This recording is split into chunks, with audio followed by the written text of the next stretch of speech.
everyone, Urmila here. Today I'm going to show you how to make my version, or my mother's version rather, of a Paneer Butter Masala. The dish that we're going to make will have the paneer cubes obviously and some capsicum, but that's up to you. You can take it out if you don't want it in there, and you can also add other vegetables. I'll tell you more about that as we're cooking. Let me show you what you're going to need next.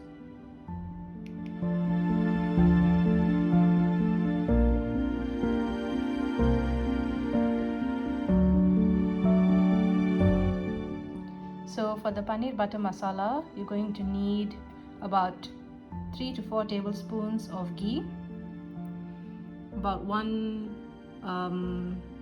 teaspoon of cumin seeds, 1.5 onions chopped, 1.5 teaspoons of chopped garlic, and 1.5 teaspoons of chopped ginger, 2 green chilies that have been chopped up, 2 tablespoons of chili powder. Obviously it's red, 4 tomatoes, or 1 can of chopped tomatoes is fine as well. I'm adding 1 capsicum as well today to the dish, and then I've got about 700 grams of paneer that I've just cut into cubes like that, 1.5 cups of water. We need some cooking cream, probably about 3 tablespoons, but that's what I've just got it there so I can add it as I go. About 2 stalks of coriander leaves. As long as you have about 3 tablespoons of coriander leaves, that's good. 1 tablespoon of methi leaves. Methi leaves are fenugreek leaves. They're dried. You can get them in the Indian grocery stores. So if you just go and look for methi leaves, you'll find these. So I've got 1 tablespoon of that, and then 2 tablespoons of almond flour or almond meal, and 2 cubes of butter that we'll be adding right near the end. Let me show you what you're going to do next. So to start with, you're going to put the ghee into a pot and let it heat up, and we're going to have to shallow fry the paneer, and then put the paneer into some hot water so that it doesn't stick together. So I'm just going to put the pieces into the ghee and just shallow fry it, and then we'll put it into, once it's a nice golden brown, I'll take it out and put it into the hot water. And the water that you have, that the paneer is going to be sitting in, can actually be used in the dish later, instead of using normal just tap water, so it has that extra flavor from the paneer as well. So just fry it lightly.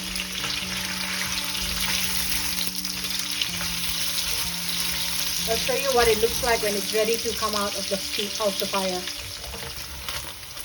So when the paneer starts to look like this, you can start removing it from the ghee and add it into the warm water, the hot water, and continue until you've fried all your paneer cubes, and then I'll show you what to do after that. So with the same ghee that we used to shallow fry the paneer, I'm just going to add in the cumin seeds, and then you can add in the onion,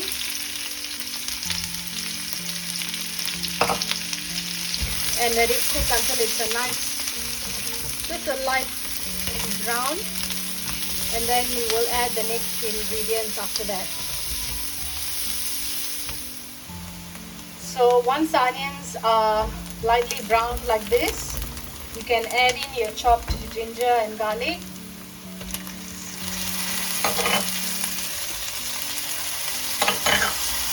And stir that. You can use fresh ginger and garlic if you prefer. This is what I had at home, so I'm just using that. But here, I mean, the bottle one is fine as long as it doesn't have any added salt or vinegar or anything like that. Once you've added that and mixed it through, Then add in your green chilies. Again, with the green chilies, you can always take out the seeds. If you think that with the seeds it's going to be too spicy for you, you can reduce the amount of chilies, fresh chilies that you put in, and also the chili powder that you put in. But just stir that through and let it cook a little bit, and then we will add the next ingredient after that. Now that it's browned a little more, you can add in the chili powder and salt. At the beginning of the recipe, I forgot to tell you about salt, so obviously you need salt from any dish. Chili powder, salt, and then you're just going to add in, before it starts burning, I'm just going to put in a little bit of the coriander leaves at this point, and then also the methi leaves and the tomatoes first. You can already smell the chili powder starting to get a bit too hot. So just add in the tomatoes so that it gives it some moisture, and then just let it cook down and let the oil come out of the tomatoes. I'll show you what that looks like when it reaches that point. So just keep it on a medium flame. Just let it cook slowly so it doesn't burn. So I had to add a little bit of water just now, probably like 2 tablespoons, just so that the tomatoes didn't get caught to the bottom of the pot. But as you can see, the tomatoes have started cooking down and softening. So I'm going to add some of the water from the paneer. This is how it looked. It's in the warm water. I'm just going to add some of that water so that it forms a gravy for the dish. So that's probably about 2 cups of water, but it will thicken as well with time. And we're going to add the almond meal later, or the almond flour, so that will help it thicken as well. But once we've added the paneer and the capsicum, it become a much thicker dish, so it's okay if it has a bit of water now. So now we just want to let it boil for a little while, so that the raw taste of the chili powder goes away, and then I'll show you what you're going to do next. So it's probably been about 5 to 6 minutes since I added the paneer water in, and it's been boiling quite rapidly. So I'm going to add in the paneer pieces now. I've drained the excess water, but I've kept it aside in case the dish becomes too thick and I feel like I need to add a bit more water. And then I'm going to add the paneer and the capsicum so they can both cook with the tomatoes as well and absorb some more of that flavor. So just let that cook for another 5 or 6 minutes, and then we can add in the other ingredients that are left.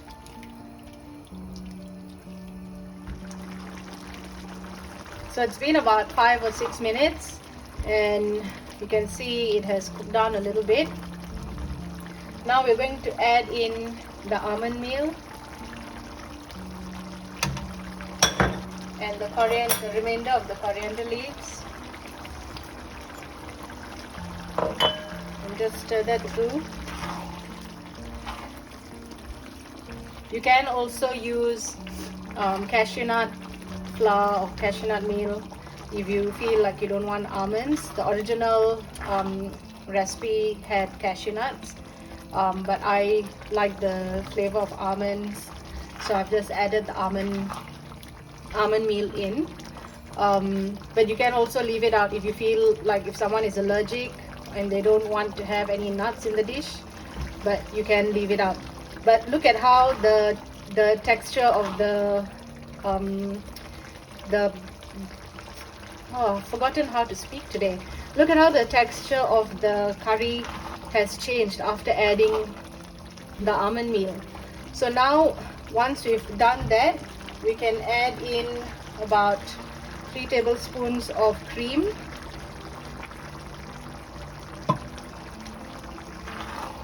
and stir that through. And look at how tasty that looks. If you could smell what it smells like right now, you'd probably be in heaven as well. It's so tasty, it's so delicious. I'm just looking forward to having dinner soon. But this is a really satisfying dish to eat, especially in winter. So I hope you try it out sometime soon. So just stir that through and let the cream boil a little bit, and then we'll add in our butter right at the end, and just stir that through, and that's your Paneer Butter Masala done. Remember, you can always leave out the capsicum if you don't like the capsicum and just make it with just paneer alone. Or if you don't want paneer, you want to make it a vegan dish, you can take out the paneer and use vegetables. You can make, you can add potatoes, cauliflower, capsicum, carrots. You can add those kind of harder vegetables that will need a bit of time to cook in the sauce. But that is done, and it's ready to be served with either rice or chapatis. And hope you enjoyed the video. Happy cooking!